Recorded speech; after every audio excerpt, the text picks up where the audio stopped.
Assalamualaikum warahmatullahi wabarakatuh. Hai semuanya, kali ini kita akan membahas tentang pasar bebas dan tantangan global. Kira-kira apa sih pasar bebas dan tantangan global itu? Bersama saya Nabila Tasya Amalia dengan NIM H92219052. Dan saya Muhammad Iqbal Wida Putra dengan NIM H02219014. Oke, jadi pada kali ini kita akan membahas mengenai definisi pasar bebas, contoh sederhana dari pasar bebas, tantangan dalam pasar bebas, tantangan dalam kebijakan ekspor dan impor, definisi globalisasi, jenis-jenis globalisasi, contoh dari globalisasi, dampak globalisasi itu sendiri di Indonesia, serta cara mengatasi globalisasi. Pasar bebas. Pasar bebas merupakan suatu fenomena di mana produk barang atau jasa akan bebas mengalir dari suatu tempat ke tempat yang lain sesuai dengan mekanisme pasar. Pada pasar bebas, produk barang dan jasa yang bisa memenangi persaingan hanyalah produk barang dan jasa yang mempunyai nilai tambah yang lebih dibandingkan dengan yang lainnya. Hal ini juga berlaku pada sumber daya manusia. Sumber daya manusia yang dapat bersaing di era pasar bebas nantinya adalah yang profesional, mempunyai spesialisasi dan kompetensi dalam bidangnya masing-masing. Inilah yang terpenting dalam materi kita kali ini. Kita sebagai warga negara harus mampu bersaing, terutama dengan menjadi sumber daya manusia yang profesional dan unggul. Tentunya nanti akan bermuara pada kesejahteraan kita pada khususnya dan kesejahteraan negara kita di Indonesia pada umumnya. Oke, jadi saya akan memberikan contoh sederhananya. Sebuah perusahaan bimbingan belajar internasional membutuhkan seorang pengajar untuk kelas bahasa Inggris tingkat advance. Manakah dari beberapa pelamar berikut yang akan diterima untuk bekerja di perusahaan tersebut? Pelamar yang pertama adalah Bu Sri. Beliau adalah seorang mantan guru TK mengajar baca dan tulis. Yang kedua ada Bu Nia. Beliau adalah seorang mantan guru BK di SDN 1 Sukasuka. BK itu bimbingan konseling ya. Kemudian ada Bu Vivi. Beliau seorang mantan guru biologi di SMA Negeri 2 Sumbermaju. Dan yang terakhir ada Bu Sherly, seorang lulusan S1 Pendidikan Bahasa Inggris Universitas Harapan Bangsa. Nah, oke teman-teman. Jadi menurut kalian nih, dari keempat guru ini, manakah yang akan diterima di perusahaan bimbingan belajar internasional? Kalau kita kembali lagi ke pengertian pasar bebas, di mana pasar bebas itu merupakan suatu fenomena di mana produk berupa barang atau jasa akan bebas mengalir. Tapi yang memenangi persaingan hanyalah produk, barang, dan jasa yang mempunyai nilai tambah yang lebih. Nah, dari keempat guru ini, yang relate dengan lowongan kerja yang dibutuhkan oleh perusahaan bimbingan belajar adalah Bu Sherly. Kenapa? Karena Bu Sherly itu lulusan S1 Pendidikan Bahasa Inggris dan perusahaan itu membutuhkan guru bahasa Inggris. Walaupun Bu Sri, Bu Nia, dan Bu Vivi adalah seorang guru, tapi Bu Sherly itu lebih spesialis dalam bidang bahasa Inggris. Jadi kemungkinan yang diterima, kemungkinan besar yang akan diterima pada perusahaan tersebut adalah Bu Sherly. Gimana teman-teman? Sudah paham apa itu pasar bebas? Kalau gitu, kita lanjut ya. Nah, pada kegiatan perdagangan pasar bebas antar negara, itu sering banget loh mengalami hambatan. Hambatan perdagangan dalam pasar bebas adalah peraturan pemerintah atau regulasi yang membatasi perdagangan bebas. Ini ada 6 contoh tantangan pada perdagangan pasar bebas. Yang pertama ada perbedaan mata uang. Yang kedua ada kualitas sumber daya. Yang ketiga sulitnya pembayaran antar negara. Yang keempat, adanya kebijaksanaan impor dari suatu negara. Yang kelima, terjadinya perang. Dan yang terakhir, adanya organisasi-organisasi ekonomi regional. Nah, untuk lebih lanjut, kita simak nih penjelasannya. Oke, kita menuju ke hambatan yang pertama, yaitu perbedaan mata uang antar negara.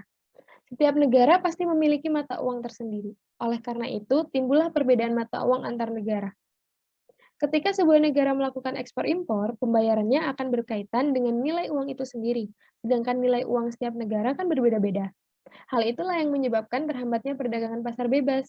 Penetapan mata uang sebagai standar internasional sangatlah diperlukan agar kedua negara diuntungkan dan lebih mudah melakukan perdagangan.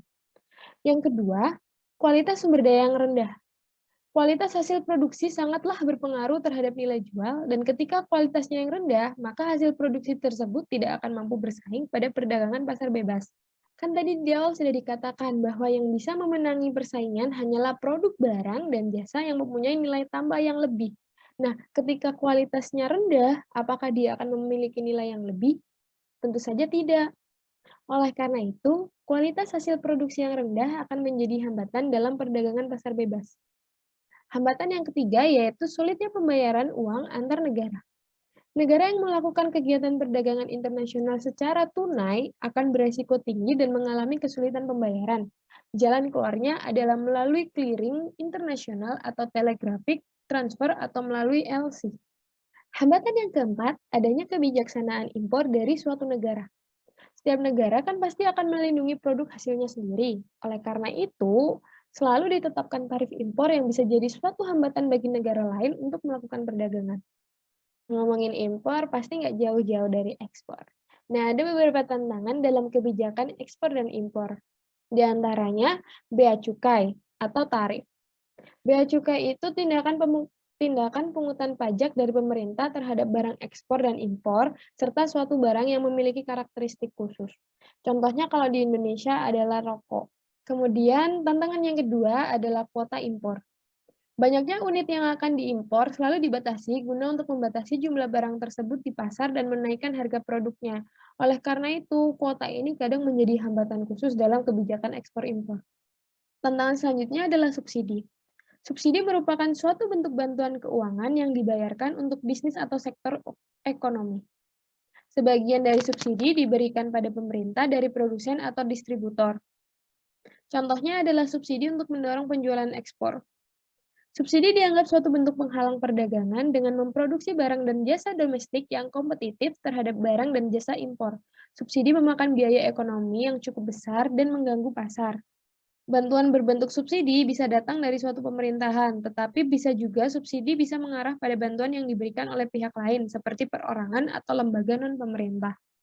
Kemudian tantangan selanjutnya ada exchange control. Negara yang biasanya menggunakan kontrol devisa adalah negara yang memiliki perekonomian lemah.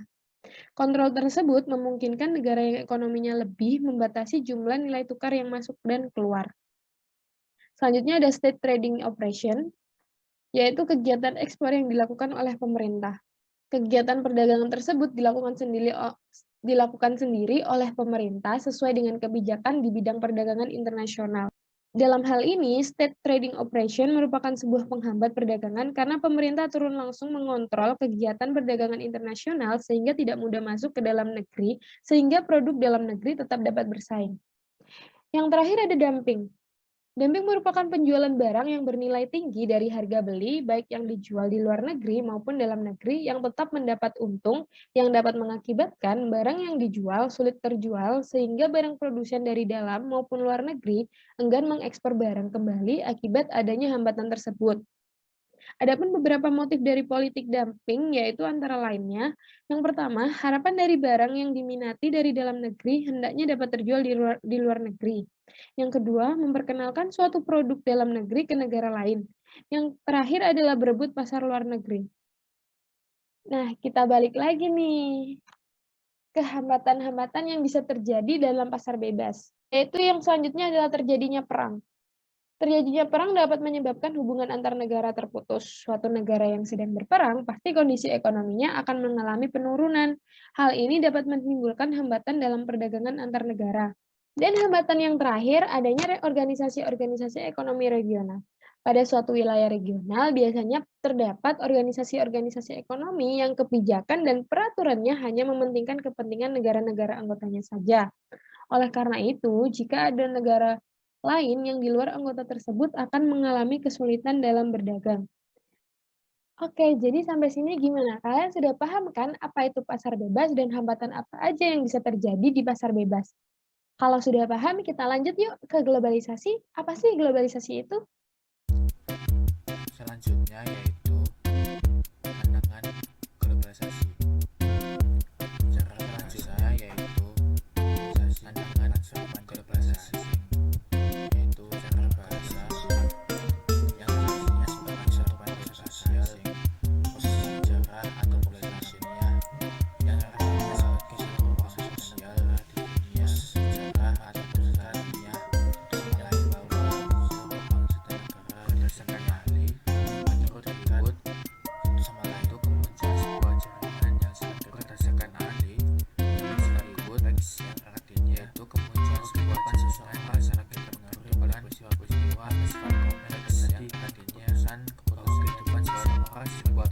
oleh peristiwa peristiwa dan keputusan menurut usulnya di sebuah tempat proses yang menyebabkan masyarakat di dunia yang bisa menyenangkan menurut satu teman yaitu satu proses yang menyebabkan masyarakat di dunia yang bisa menjangkau mereka satu dengan budaya atau ekonomi saling berpolitik dalam semua aspek kehidupan bagian budaya, ekonomi, politik, teknologi, maupun lingkungan. Di antaranya politik, ekonomi, budaya, tantangan pendidikan, globalisasi lingkungan.